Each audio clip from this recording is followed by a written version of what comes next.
Crime India के इस episode की कहानी रघुनाथ और उसके परिवार की है, जो आज से 10 साल पहले अखबारों की सुर्खियों में छाई रही। 5, 4, 3, 2, 1, एक्शन। वेलकम फ्रेंड्स, आपका स्वागत है क्राइम इंडिया के नए शो में। ये कहानी बहुत ही रोमांचक और रहस्य से भरी है। ये कहानी 10 साल पहले शुरू हुई इस बंगलो से। यहाँ रहते थे मिस्टर रघुनाथ अपने परिवार के साथ। एक खुश परिवार। फिर सारी खुशियाँ एक पल में छिन गईं। 10 साल पहले इसी दरवाजे से रघुनाथ की 21 साल की बेटी अपने घर प्रवेश करती है, जहाँ उसे अपने पिता का सामना करना पड़ता है, जो थोड़े गुस्से में थे क्योंकि जूही अपने दोस्त के बर्थडे पार्टी से लेट वापस आई। पिता की प्रताड़ सुनते ही जूही अपने पिता को समझाने की कोशिश करती है कि पार्टियों में तो अक्सर देर हो सकती है, उसमें इतना अपसेट नहीं होना चाहिए। रघुनाथ अपनी बेटी की बात सुनते ही चिल्लाने लगते हैं। जूही पिता का डर सह नहीं पाती। वो अपनी भरी आंखों से अपनी कमरे की तरफ भागती है। कमरा बंद किए बिना खाए पिए जूही सो जाती है। इसका हम नाट्य रूपांतरण करते हैं।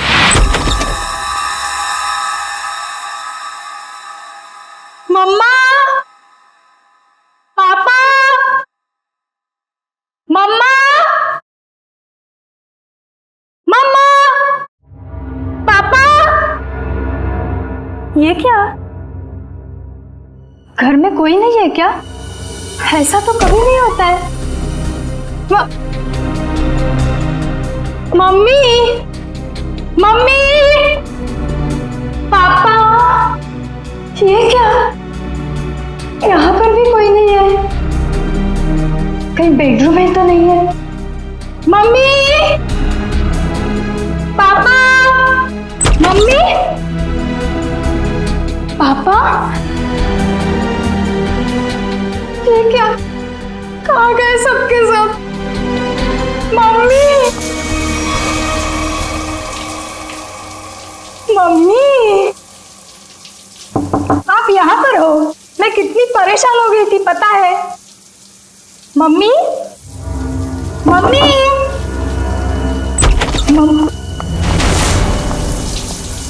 ये क्या?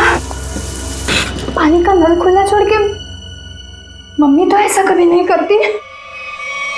मम्मी, पापा, राहुल, राहुल, राहुल, राहुल।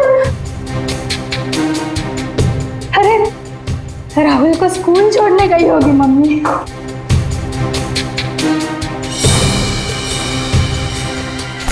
राहुल का स्कूल बैग,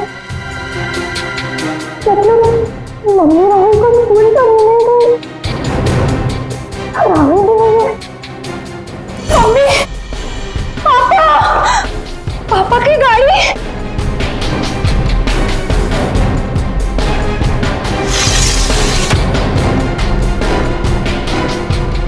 पापा की गाड़ी तो यही है। पापा तो ऐसा नहीं करते कभी। पापा। उस दिन से आज तक जूही को अपने माता पिता और भाई के बारे में कोई खबर नहीं मिली। कहाँ खो गए वो तीनों? लेकिन जूही अपनी आखिरी याद अब तक नहीं भूल पाई है। अपनी मम्मी की पिंक साड़ी और पापा के स्टाइलिश हैट को, जो उन्होंने आखिरी दिन में पहना था, वो आज तक नहीं भूल पाई है। Just stop this nonsense. आप लोग किसी को चैन से जीने देंगे या नहीं? प्लीज मैम, आप प्लीज रुकिए। Shut up. और आप मेरे घर आए कैसे? परमिशन लिए ma'am. To hell with your permission. लोग मेरी जिंदगी को टेलीविजन शो का तमाशा समझते हैं। किसी के भी दर्द को स्टोरी बना देंगे। जिस घर से मेरी यादें जुड़ी हैं, आप उन्हीं यादों को एक्सपोज करेंगे। ये मैं नहीं होने दूंगी। Just go from here. चाहिए। ट्रस्ट मी मैम, हम ऐसा वैसा कुछ नहीं दिखा रहे हैं, बल्कि ये तो आपके लिए अच्छा ही है कि हो सकता है कि शो के बाद आपको नए फोन कॉल्स आए कि आपके मिसिंग पेरेंट्स मिल गए हैं। प्लीज मुझे और लालच मत दो। छोड़ दो मुझे मेरे हाथ पे। I said just go from here. Sir, live telecast चल रहा है, आप गलत ना समझे मैं। हम पूरे मसले को बहुत सेंसिटिवली हैंडल कर रहे हैं। सर समझाइए मैम को प्लीज।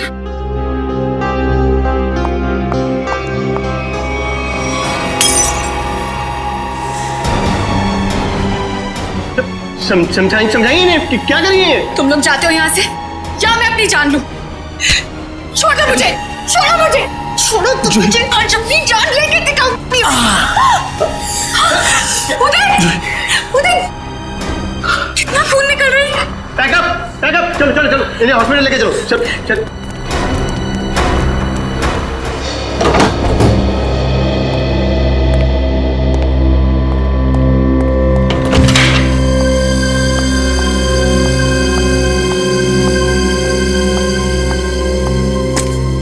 तुम बैठो, मैं तुम्हारे लिए हल्दी वाला दूध लाती हूँ, थोड़ा आराम मिलेगा। छोड़ो आराम आराम, इतनी फिक्र करती हो तो अपने गुस्से को कंट्रोल में रखना सीखो। मरने मारने पर उतर आई उस वक्त। तो फिर क्या करती? वो लोग मेरे घर वालों की इज्जत के साथ खिलवाड़ कर रहे थे, मेरे जख्म को रेत रहे थे। मेरे इमोशंस को कभी समझते ही नहीं हो। ऐसा नहीं है, नहीं समझता मैं तुम्हारे इमोशंस। जूही, मैंने ही कहा था, बहुत हिम्मत वाली लड़की हो। जिस तरह से तुमने इस दुख को समेटा और जिंदगी को फिर राह पर ले आई, कोई और होता कब का टूट जाता। तुम जैसा हमसफर बहुत नसीब से मिलता है। और तुम जैसा हस्बैंड भी हर लड़की को नहीं मिलता। इसी बात पर दूध नहीं, ग्रीन टी हो जाए। ठीक है, बैठो, मैं अभी लाती हूँ।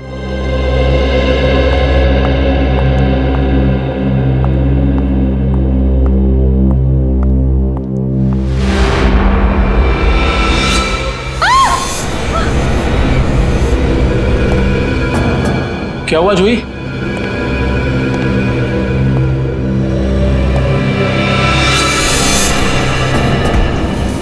आपको क्यों लगता है कि ये हैट आपके पापा का है? कोई निशानी, कोई पहचान? ये उनका फेवरेट हैट था। मैंने बचपन से उन्हें यही हैट पहनते देखा था। देखिए जूही जी, प्लीज बुरा मत मानिएगा, लेकिन इससे ये प्रूव नहीं होता कि ये हैट आपके पापा का है। कोई खास दूसरी पहचान, कुछ भी? उदय, इन्हें पापा के वो सारे फोटोज दिखाओ जिनमें उन्होंने यही हैट पहना था।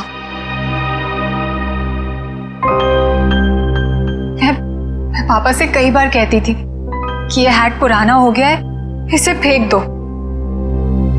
पापा कहते थे मेरा सर भी पुराना हो गया है, उसे भी फेंक दूं क्या?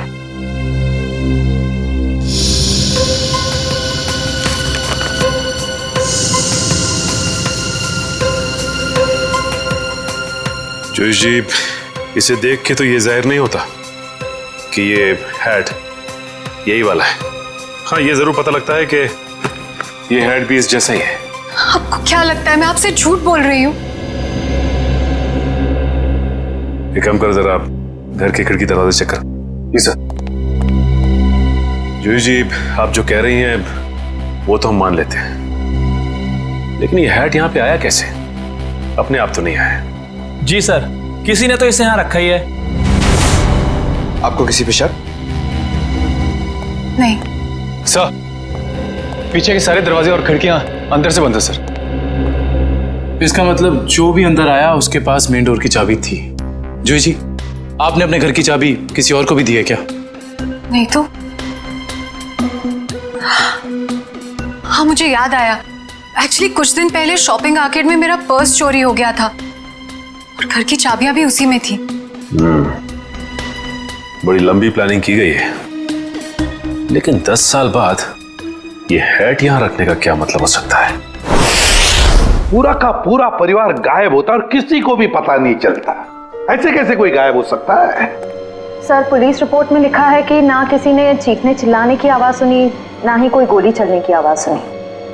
सर, जब ये हुआ तब जूही अपने ऊपर वाले बेडरूम में सो रही थी और बाकी के परिवार के लोग नीचे थे, तो अगर शोर शराबा होता तो जूही को जरूर सुनाई देता। एग्जैक्टली। अच्छा, इस वॉचमैन का क्या कहना है? सर, उसने बताया कि उसने ना किसी ऐसे आदमी को और ना ही ऐसी किसी गाड़ी को बाहर जाते हुए देखा। सर, यहाँ तक कि उसने रघुनाथ जी की फैमिली को भी उस घर से बाहर जाते हुए नहीं देखा। सर रिपोर्ट में ये भी लिखा है कि घर में जबरदस्ती अंदर आने का कोई निशान भी नहीं मिला था। सर एक बात समझ में नहीं आ रहा, जब घर के सारे लोग गायब हैं तो ये जूही कैसे बच गई? वही तो, जूही को क्यों छोड़ा है? सर हो सकता है उसे जानबूझकर किडनैप नहीं किया गया, ये भी कोई साजिश हो। अच्छा, उस हैट पर से कोई उंगलियों के निशान मिले? हाँ सर, उस हैट पे 5 लोगों की उंगलियों के निशान मिले हैं। 2 तो जूही और उसके हस्बैंड के हैं, बाकी के मैच नहीं हुए हैं। जूही और उसके पति की उंगलियों के निशान, हो सकता है 10 साल बाद जब अपने पिता की हैट देखी तो दोनों ने उठाई होगी। सर अखबार की एक कटिंग में लिखा था कि रघुनाथ जी के एक भाई हैं, हिमांशु, जिनसे उनकी ज्यादा बनती नहीं थी। दोनों भाइयों में प्रॉपर्टी को लेकर कोई झगड़ा चल रहा था। अब बाद में हिमांशु ने जूही से कुछ पुराने इन्वेस्टमेंट्स लौटाने के लिए कहा था सर। दया, इस हिमांशु के बारे में पता लगाना पड़ेगा। सर एक और बात पता चली है। क्या? सर जब हम इस केस के फाइल्स लेने गए तो वहां से पता चला कि ये फाइल्स इंस्पेक्टर विजय भी 2-3 दिन पहले लेकर गए थे। इंस्पेक्टर विजय? दया, इंस्पेक्टर विजय तो रिटायर हो चुका है और फिर भी उसे इस केस में दिलचस्पी क्यों? रिटायरमेंट के बाद में तो केस छोड़ देना पड़ता है। नहीं नहीं नहीं नहीं, ये नहीं हो सकता।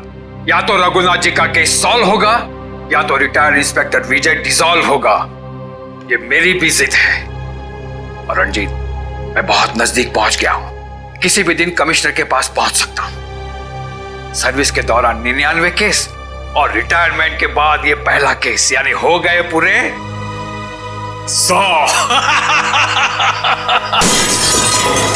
रंजीत, मैं बाद में फोन करता हूं। मैं देख के आता हूं क्या गिरा है।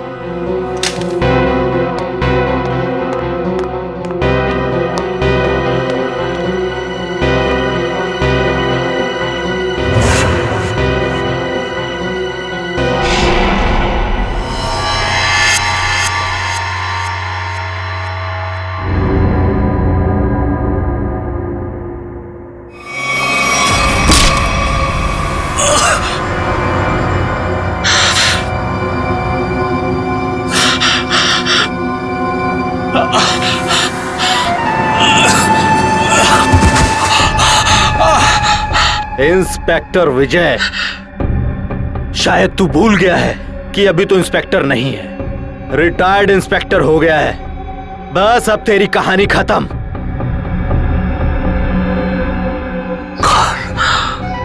कौन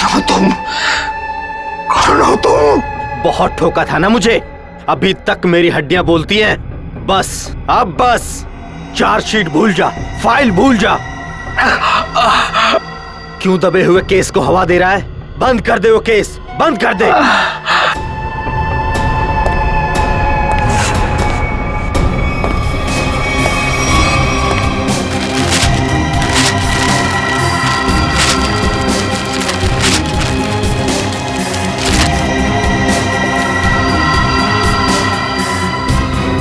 रघुनाथ भाई साहब को गुजरे तो तकरीबन 10 साल हो गए और अब तो सिर्फ उनकी यादें हैं।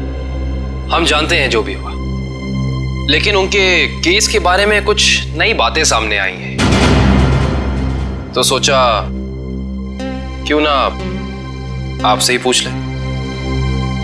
नई बातें आप लोगों को पता चली है और आप पूछना मुझसे चाहते हैं? आप कुछ टेंशन में लग रहे हैं। मैं टेंशन में नहीं तो, दरअसल भाई साहब को गुजरे इतने साल हो गए और आज आप लोग आए भाई साहब के बारे में इंक्वायरी करने के लिए। चलिए उनके बारे में नहीं तो आप ही के बारे में बात कर लेते हैं।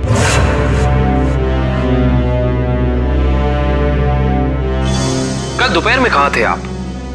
कल था ऑफिस में था। ऑफिस? रियली? इसमें हैरान होने वाली क्या बात है? आप कल 12 से 3 बजे तक ऑफिस में ही थे। एक्चुअली मैं लंच आवर्स में घर आता हूँ 2-3 घंटा रेस्ट करने के लिए। आपके घर का एड्रेस 54 गुलमोहर रोड है ना? जी नहीं। लेकिन आपकी कार कल उस वक्त उसी बंगले के सामने खड़ी थी। मेरी याददाश्त, दरअसल मैं सठियाने लगा हूं। मैं कल रुक गया था एक दोस्त के यहाँ, वो भी वहीं गुलमोहर में ही रहते हैं। मिस्टर हिमांशु जी, झूठ बोल रहे हैं आप। वहां पे आपका कोई दोस्त नहीं, बल्कि आपकी भतीजी जूही रहती है, समझे आप? इसलिए झूठ बोल के कोई फायदा नहीं है। हम जानते हैं कि आप जूही से मिलने गए थे उसके घर। हाँ, मुझे उससे कुछ काम था। काम था इन्हें?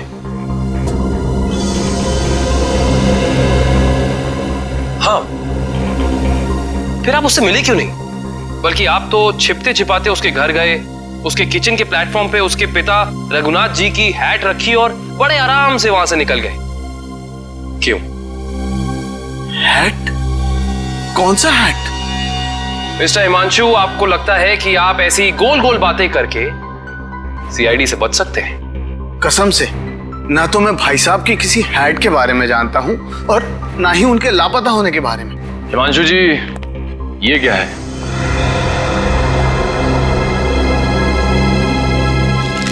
बॉन्ड्स है, मेरे ही है। यही चुराने गया था मैं वहां। बॉन्ड्स? हिमांशु जी, आप अपने ही बॉन्ड्स चुराने गए थे? मिस्टर हिमांशु, आप क्या बचपन से ही ऐसी बेफिजूल की पहेलियां बुझाते रहते हैं? पहली नहीं, सच कह रहा हूं। मैंने और भाई साहब ने मिलकर इन्वेस्ट किया था इनमें, लाखों के है। भाई साहब लापता हो गया और जूही कब्जा करके बैठ गई, दे ही नहीं रही थी। क्या करता, अपनी ही चीज चुरानी पड़ी। हिमांशु जी, चलिए मान लिया एक पल के लिए कि आप सच बोल रहे हैं, लेकिन मैं सच ही कह रहा हूं, लेकिन एक बात आप लोगों को बोलना भूल गया। जैसे ही मैं बॉन्ड्स लेकर वहां से निकल ही रहा था कि अचानक दरवाजा खुलने की आवाज आई। मैं घबराकर छुप गया। मुझे लगा कि शायद उदय या जूही होंगे, लेकिन कोई और ही था। कौन था? मैं उसका चेहरा तो नहीं देख पाया, सिर्फ पीठ ही देख पाया। लेकिन इतना तो तय है कि वो उदय नहीं था, क्योंकि वो उदय से काफी लंबा और तगड़ा था। बाल लंबे थे, जैकेट पहन रखी थी और शायद जीन्स थी। अच्छा, और कोई खास बात याद है आपको? कोई खासियत, जैसे उसे भीड़ में देखे तो पहचान लें? हाँ, उसके शूज क्रोकोडाइल लेदर के थे। Crocodile leather?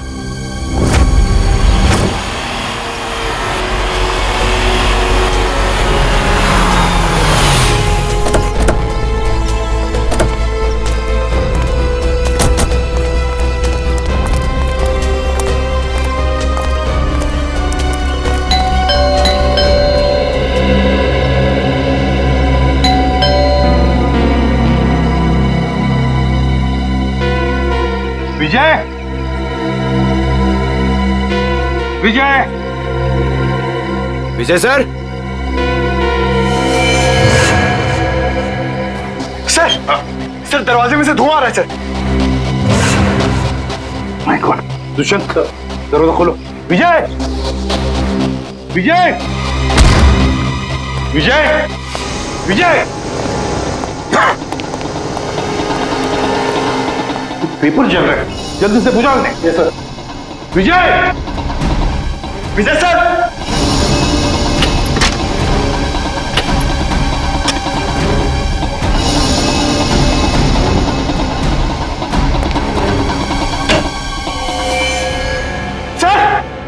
सर जल्दी आइए। क्या हुआ पंकज? Oh my God. विजय,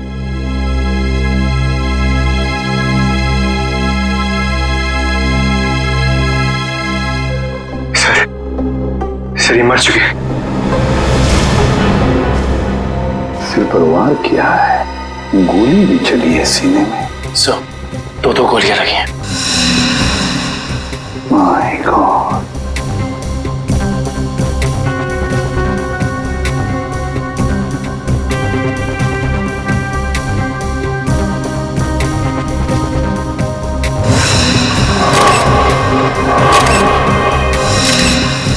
पंकज, पलटो इन्हें।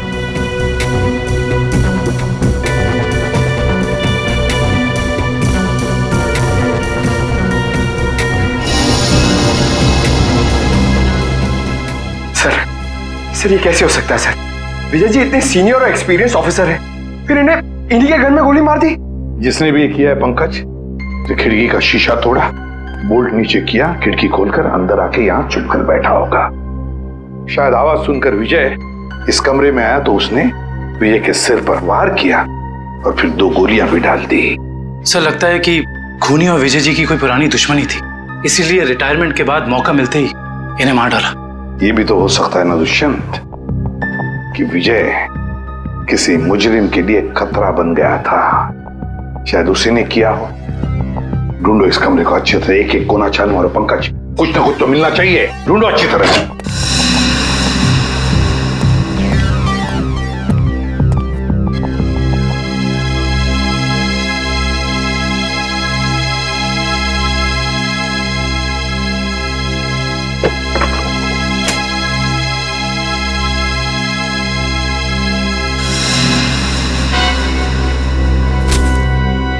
सर, हाँ ये देखिए, रघुनाथ जी की केस फाइल, लेकिन इसमें कोई पेपर नहीं है सर।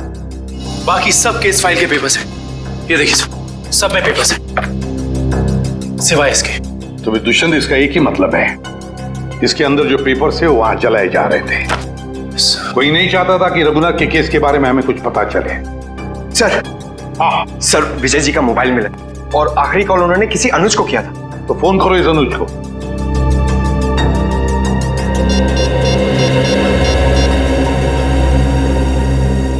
हेलो, अनुज कुल्फी वाले? अरे यार, मैंने 10 कार्टन मलाई कुल्फी बोली थी, क्या हुआ? अभी तक भिजवाई क्यों नहीं? क्या कुल्फी वाले नहीं हो? तो फिर कौन हो तुम? मॉडल? मॉडल है? मॉडल अनुज? मॉडल और पुलिस वाले का क्या कनेक्शन हो सकता है?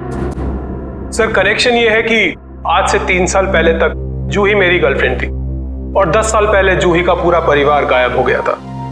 और इंस्पेक्टर विजय को यह लगता था कि शायद मैं उनके गायब होने के बारे में उन्हें कुछ इंफॉर्मेशन दे सकता हूं। तो क्या कहा तुमने इंस्पेक्टर विजय को?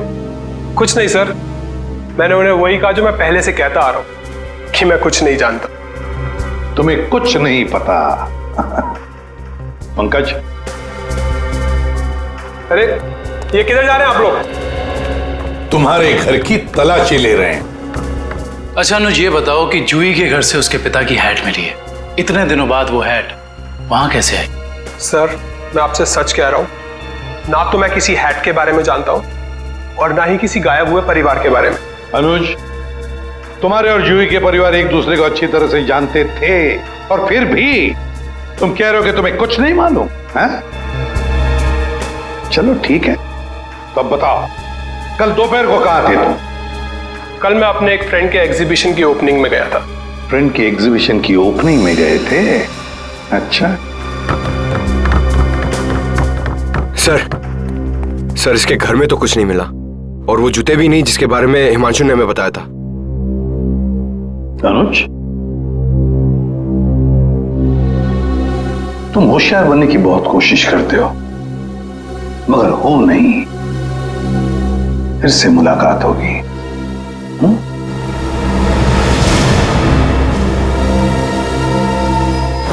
तो समझ में नहीं आ रहा ये आदमी चाहता क्या है। जो एक तरफ वो जूही के घर में हैट रखता है और दूसरी तरफ विजय को मारकर केस के फाइल्स, पेपर्स और फोटोज मिटा देता है। क्यों?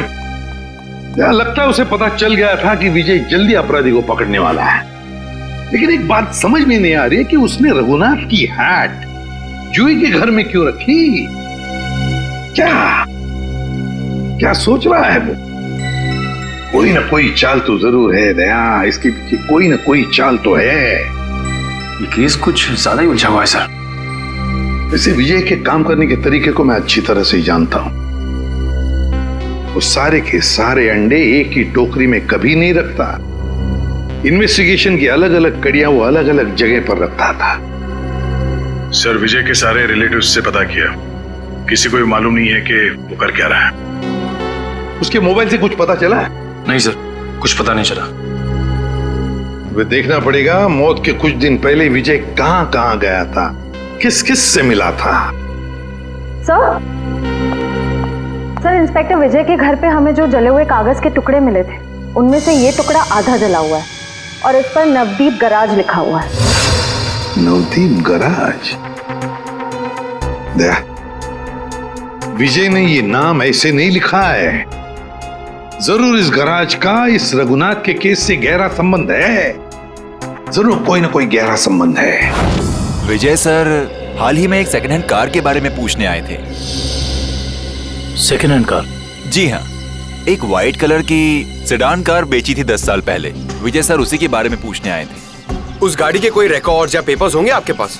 जरूर सर, हम रिकॉर्ड हमेशा पक्का रखते हैं। गाड़ियों का मामला है, क्या पता कब कोई चोरी की निकल आए। शेखर, वो जरा गाड़ियों की सेल डिटेल की फाइल लेके आना। याद है ये गाड़ी किसने खरीदी थी? जी हाँ, कोई गिरीश साहब थे, उन्होंने खरीदी थी। ये लीजिए सर। ये लीजिए, ऊपर ही रखे हुए हैं। विजय सर को दिखाने के लिए ही निकाले थे।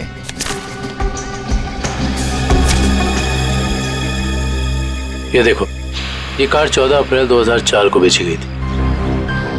रघुनाथ जी के गायब होने के ठीक 2 दिन पहले सर? राइट। इसका मतलब है कि इस कार को रघुनाथ की फैमिली के गायब होने के बीच कोई ना कोई ताल्लुक जरूर है। मतलब सर, विजय जी ने गाड़ी तक पहुंचने का जो रास्ता चुना है वो जरूर रघुनाथ जी तक जाता होगा। एक काम करते हैं, पहले तो आरटीओ से ये पता करते हैं कि ऐसी किसी कार का रजिस्ट्रेशन हुआ था या नहीं, और विजय जी के मोबाइल पोजीशनिंग रिकॉर्ड से ये पता करते हैं कि पिछले दिनों वो कहाँ गया था। हो सकता है इस केस को सॉल्व करने में हमें कोई मदद मिल जाए। सर, ये लैटिट्यूड 345 नॉर्थ और 213 ईस्ट है। सर, एग्जैक्ट वही लोकेशन है जो विजय जी के मोबाइल फोन में स्टोर है। सर, विजय जी इस जंगल में यहाँ आए थे, लेकिन उन्हें यहाँ मिल के सकता था। करण, वो जरूर इस केस से जुड़े हुए कुछ सबूत ढूंढने के लिए यहाँ आया। ये भी तो हो सकता है कि वो उस सफेद गाड़ी के पीछे आया हो। लेकिन सर, ये जंगल बहुत दूर तक फैला हुआ है, कई किलोमीटर तक। ऐसे में इस जंगल की कॉम्बिंग कर पाना थोड़ा मुश्किल होगा सर। हाँ, मुश्किल हो सकता है, मगर नामुमकिन भी तो नहीं। दिव्या, ये कितना एरिया छान मारा था उसने? सर, यहाँ से 200 मीटर के घेरे में। 200 मीटर? बस, तो फिर फैल जाओ चारों तरफ।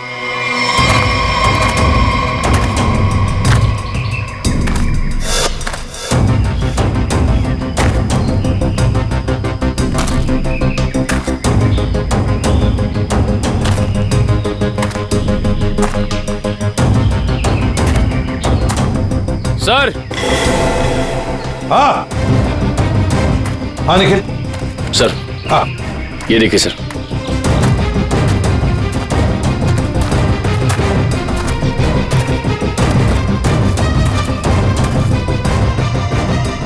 MS01 Y 5371। सर, ये तो वही सफेद कार है जो उस गैरेज से बेची गई थी। देखो जरा, गाड़ी साफ करो अच्छी तरह से।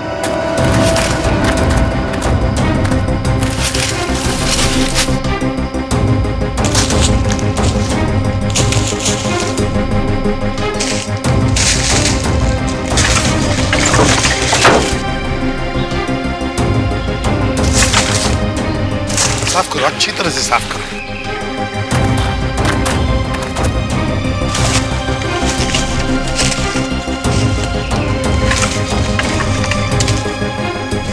सर।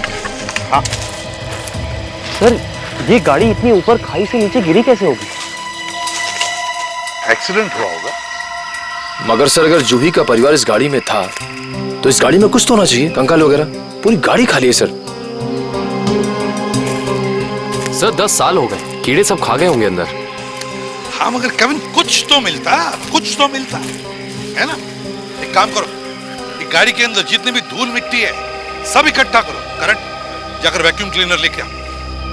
सर, ऐसा भी तो हो सकता है कि वो लोग कभी गाड़ी में थे ही नहीं। केविन, ये भी तो हो सकता है कि गाड़ी के अंदर जितने भी परिवार वाले थे उनकी लाशों को कहीं और फेंक दिया और गाड़ी को यहाँ खाई में लाकर नीचे ढकेल दिया।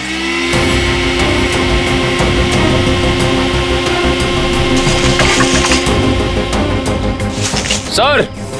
हाँ। ये देखिए सर, लॉकेट।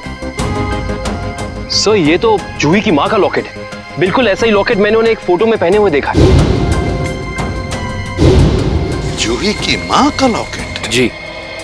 फिर उसका एक ही मतलब हो सकता है कि जूही के परिवार वालों को इसी गाड़ी में लाया गया और फिर उनकी लाशों को कहीं और ठिकाने लगा दिया और गाड़ी को यहाँ इस खाई में लाके ढकेल दिया ताकि कोई सबूत न रहे।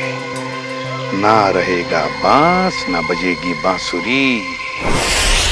जी साळुंखे साहब, कुछ पता चला? अरे यार अभिजीत, ये बात गलत है यार। आते ही धन्य से सवाल कर देते हो। मैं यार आए हो, हाल चाल पूछो, अपने बताओ। मतलब हाल चाल? अरे हाल चाल पूछने वाला था सर। कैसी है तारिका जी? अरे भाई साहब, मैं अपने बारे में बात कर रहा हूँ भाई। मेरे भी तो हालचाल पूछ सकते हो ना यार। आपके? क्यों? हाँ, क्यों नहीं। आपके हालचाल कैसे हैं आप? हाँ, मैं अच्छा हूँ। ये हुई ना बात। अब आओ पूछो। अरे आए हो, हालचाल पूछो, हाय हेलो करो, काम तो होता ही रहता है, बताएंगे ही ना। अब बताओ क्या पूछ रहे थे तुम? ये जो धूल मिट्टी मिली थी कार में से, हाँ, इसमें से आपको कुछ मिला? हाँ विजय, इस मिट्टी में से हमें एक नाखून का टुकड़ा मिला और कुछ बाल मिले। उनमें से एक बाल किसी 40 साल की महिला का है और ये नाखून का टुकड़ा किसी 10-12 साल के बच्चे का है और इन दोनों का रिकॉर्ड नहीं है हमारे पास। जरूर ये जूही की माँ और उसके भाई का होगा। और बाकी बाल के टुकड़ों का अभी भी टेस्ट चल रहा है। रिपोर्ट लेने गई है श्रेया।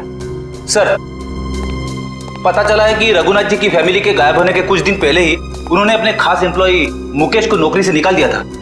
मुकेश? कहीं सबके पीछे इस मुकेश का हाथ तो नहीं? सर, जो बाल के टुकड़े टेस्ट के लिए गए थे उनमें से एक बाल का डीएनए मैच हो गया है। किसका है? भानु नाम है उसका। अंडरवर्ल्ड का कॉन्ट्रैक्ट किलर है, सुपारी लेके मर्डर्स करता है और कई मर्डर केसेस भी चल रहे हैं उस पर। भानु?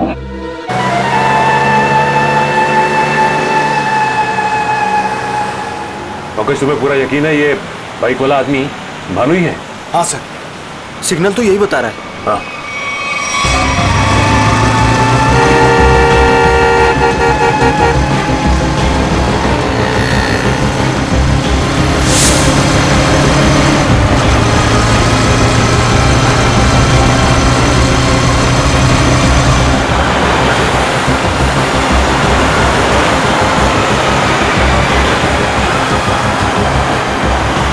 अचानक गायब कहाँ हो गया? दिखाई नहीं दे रहा। ओह माय गॉड! सर, गोली चली यहां से। सर, गोली चली यहां से।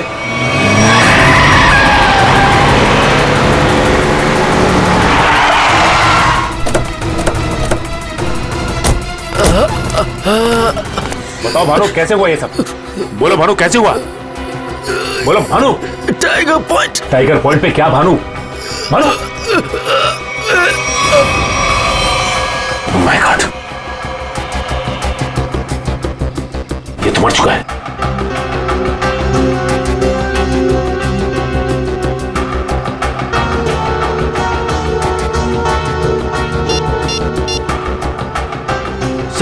सर, इसके मोबाइल में एक अनआइडेंटिफाइड नंबर से मैसेज आया था।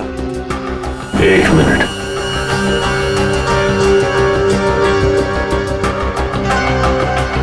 मैसेज? एक काम करो, पता लगाओ कि ये नंबर है किसका। रघुनाथ जी की कंपनी में 20 साल पूरे काम किया हूं मैं। फ्लोर मैनेजर था, प्रोडक्शन, लेबर सब मैं ही संभालता था। तो तुम्हें नौकरी से क्यों निकाल दिया मुकेश? जी, सच तो ये है कि दोनों पार्टनर्स में यानी कि कुमार साहब और रघुनाथ जी के रिश्तों में दरार आ गई थी। दरार? इस दरार की वजह क्या थी? जी, वो कुमार साहब को लगा कि रघुनाथ जी उनके साथ कुछ धोखा कर रहे हैं। चोरी छिपे कुछ डीलिंग्स भी कर लेते हैं। और इसलिए कुमार ने तुम्हें रघुनाथ पर नजर रखने के लिए कहा? जी हाँ, मैं रघुनाथ जी की हर खबर कुमार साहब को देता था। वो किससे मिलते हैं, क्या डील करते हैं, क्या लेन देन है, सब। और जब रघुनाथ ने तुम्हें पकड़ लिया ये सब करते हुए, तो उन्होंने तुम्हें काम से निकाल दिया? जी हाँ। और उसके ठीक 1 साल बाद में कुमार जी और रघुनाथ जी ने अपनी पार्टनरशिप खत्म कर दी। जी हाँ, ये तो होना ही था। अच्छा, वैसे इंस्पेक्टर विजय क्या जानना चाहते थे तुमसे? जी वो कुमार साहब के एक्सीडेंट के बारे में पूछने आए थे, जिनमें उनकी बच्ची और बीवी भी चली गई थी। और इंस्पेक्टर विजय को ऐसे लगता था कि ये एक्सीडेंट नहीं बल्कि एक मर्डर है। और जब पार्टनरशिप रही नहीं तो मर्डर की भी बात नहीं आती? जी, दोनों पार्टनर अलग भी इस तरह हुए जैसे रजामंदी नहीं थी। और फिर दोनों एक ही बिजनेस में कंपटीशन करने लगे, और वो भी इस तरह के जैसे एक दूसरे को बर्बाद कर देंगे। और हाँ, कुमार साहब की मौत के बाद सबसे ज्यादा तरक्की और फायदा रघुनाथ सेठ को हुआ। कुमार की मौत का सबसे ज्यादा फायदा हुआ रघुनाथ को। सबसे ज्यादा फायदा। इस कुमार फैमिली के एक्सीडेंट के सारे डिटेल्स निकालो, देखे तो सही कि क्या ये वाकई एक्सीडेंट था या फिर। सर, आपको क्या लगता है कुमार की फैमिली की मौत के पीछे क्या रघुनाथ का हाथ था? कविन, रघुनाथ तो बिजनेस में कुमार से फायदा हुआ, इसका मतलब ये नहीं कि रघुनाथ ने कुमार को मारा होगा। Okay, thank you so much. लेकिन क्या पता चला एक्सीडेंट के बारे में? सर, मिस्टर कुमार हर रोज की तरह ऑफिस से घर पहुंचे। घर से वो लोग एक रिसोर्ट के लिए निकले। उनकी पत्नी ने एक सरप्राइज वेकेशन प्लान किया था, क्योंकि अगले दिन मिस्टर कुमार का बर्थडे था। वो लोग उसी रिसोर्ट में बर्थडे सेलिब्रेट करने वाले थे। जब ये जा रहे थे, इनका बच्चा भी इनके साथ में था, और उसी दौरान ये एक्सीडेंट हुआ। किस्मत भी अजीब खेल खेलती है, जहाँ एक पल खुशियाँ थीं, अगले ही पल मातम छा गया। सर, लेकिन ये एक्सीडेंट हुआ कैसे होगा? गाड़ी का अचानक ब्रेक फेल हो गया। मिस्टर कुमार की गाड़ी की स्पीड बहुत तेज थी, वो गाड़ी को काबू में नहीं कर पाए और गाड़ी लुढ़कते लुढ़कते खाई में जा गिरी। कार के ब्रेक्स अचानक फेल हो गए। अचानक। बड़ी अजीब बात है। सर, गाड़ी बिल्कुल नहीं थी। मिस्टर कुमार ने एक हफ्ते पहले ही वो गाड़ी खरीदी थी, तो ब्रेक फेल होने का सवाल ही पैदा नहीं होता सर। वही तो सर, ऐसा भी तो हो सकता है कि कुमार की ही फैमिली के किसी मेंबर ने रघुनाथ की फैमिली से बदला लेने के लिए ये सब किया हो। कुमार परिवार की मौत के 20 साल बाद कौन बदला लेना चाहता है? जहां पर एक्सीडेंट हुआ वहां पर मिस्टर एंड मिसेस कुमार की लाश मिली थी, बच्चे की लाश नहीं मिली है ना? एक मिनट। क्या हुआ सर? गाड़ी घुमा लो। काविन, पता चल गया ये खूनी कौन है।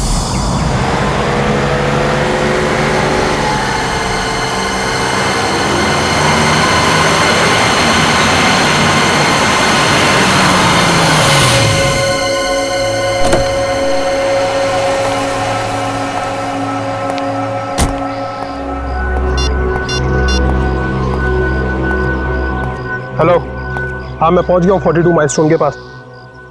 अब क्या करना है? क्या पुल के नीचे 42 माइलस्टोन की तरफ? अच्छा ठीक है।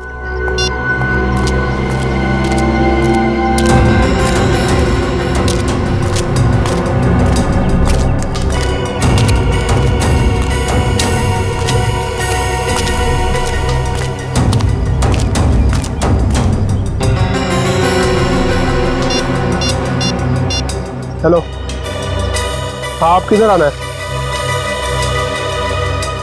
ये लेफ्ट राइट क्या लगा रखा है? पागल समझ रखा है क्या?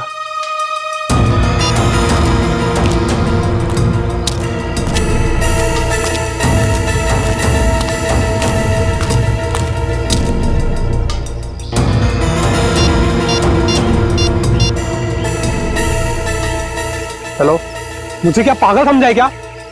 कब से इधर उधर घुमा रही है? चुपचाप सामने आ जा, नहीं तो मैं वापस चला जाऊंगा। इधर मेरा मुंह खुला और तुम जेल के अंदर, इसलिए जल्दी से सामने आ और मुझे मेरा रोकड़ा दे ताकि मैं जाऊं यहां से। मैं जा रहा हूं। घबराओ मत अनुज, तुम्हारा पैसा पेड़ के पीछे रखा है।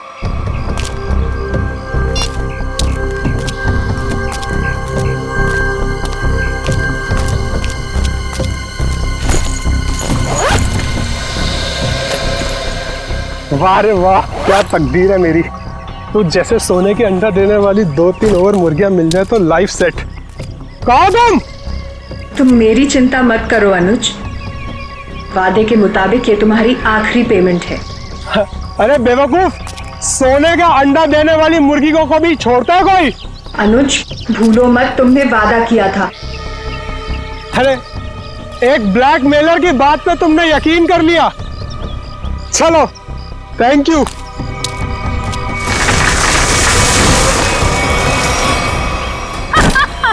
ये क्या कर रहे हो जोई तुम?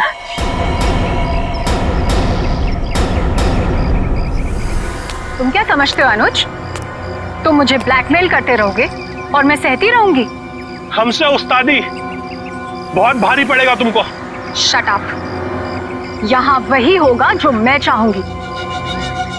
सोचो अनुज, अगर मैं तुम्हारा मर्डर करवा दूं, तुम्हारे टुकड़े टुकड़े करके चील कौओं को डलवा दूं, तो यहाँ तो किसी को इस बात की हवा तक नहीं होगी।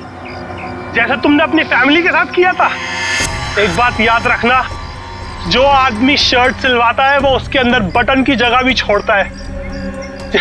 अगर मैं मरा तो मेरा एक पैकेट सीआईडी को पहुंच जाएगा और फिर तेरा डम डम डिगा डिगा। Just shut up। तू क्या समझता है तू झूठ बोलता रहेगा और मैं मानती रहूंगी?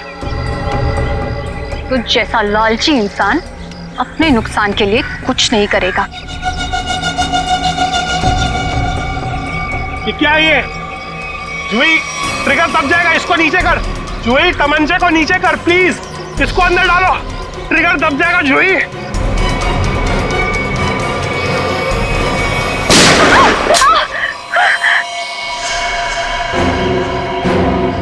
सीपी सर, आप तो आखिर आपको पता चल ही गया। खिलौना तुम्हारे हाथों में अच्छा नहीं लगता। अपने लोगों को कह दो चुपचाप हमारे हवाले हो जाए। देख क्या रहे हो? भून दो एसीपी को।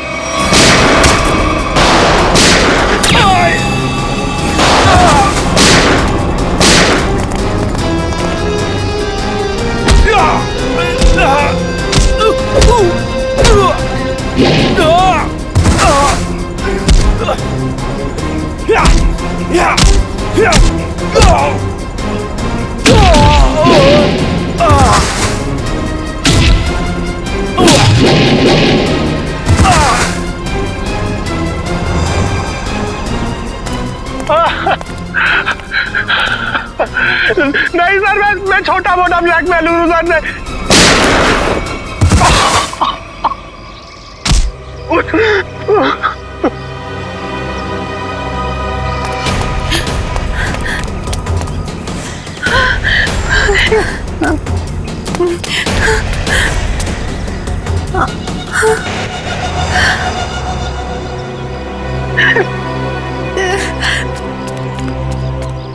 देखो इस प्यारी बिटिया को जिसने अपने माता पिता का खून कर दिया।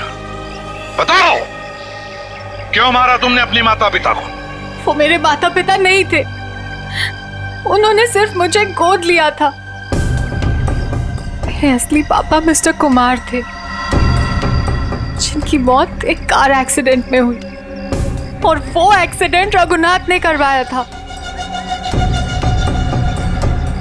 और अपने माता पिता की मौत का बदला लेने के लिए तुमने रघुनाथ और उसकी बीवी को मारने का प्लान बनाया, और उसके लिए तुमने भानु को पैसे भी दिए, है ना? हाँ, और भानु ने उस काम को पूरा अंजाम दिया। उसके बाद तुमने भानु के हाथों विजय जी को मरवा दिया और फिर भानु को भी अपने रास्ते से हटा दिया।